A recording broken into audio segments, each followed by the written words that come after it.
আসসালামু আলাইকুম। জি, এটি গ্রোসারির দোকান ছিল, মুদি দোকান। তো আগুন লাগার মূল কারণটা কি এটা এখনো জানা যায় নাই। এটা ইনভেস্টিগেশন করতে লোক আসবে। ওরা আসলে পরে ব্যাপারটা পুরা জানা যাবে যে কি নিয়ে আগুনটা লাগছে।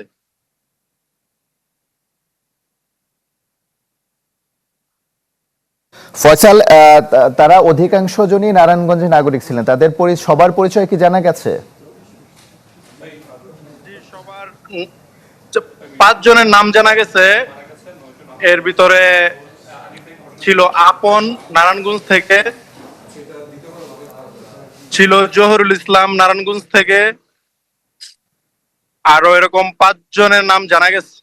তো 2 জনের নাম জানা যায় নাই, আশা করি বিকাল হওয়ার আগ পর্যন্ত জানা যায় ওদের নামও।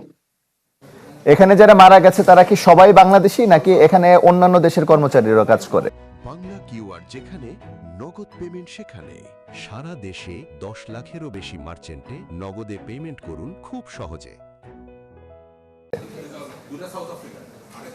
অন্যান্য দেশের কর্মচারীরা আসলে দোকানে রাতে থাকে না, যারা বাংলাদেশ 7 জন এরাই থাকে। এরাই দোকান করে রাত যাপন করেছিল।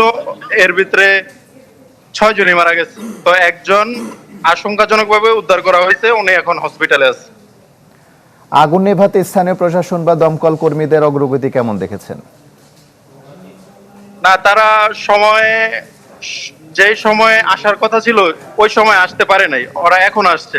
তো এখন মরদেহগুলো কোথায় আইসা, রাখা হয়েছে? মরদেহ এখন উদ্ধার করা হয়নি, এখনো ভিতরেই আছে। স্টিল পানি দেওয়া চালু আছে। আচ্ছা, তার মানে আগুন এখনো পুরোপুরি নেভেনি? না, এখনো নিভানো হয়নি, এখনো ভিতরে আগুন আছে। ফয়সাল, আপনি আমাদের সঙ্গেই থাকুন, আপনার সঙ্গে পরবর্তীতে আমরা আবারও যোগাযোগ করার চেষ্টা করব। ধন্যবাদ আপনাকে।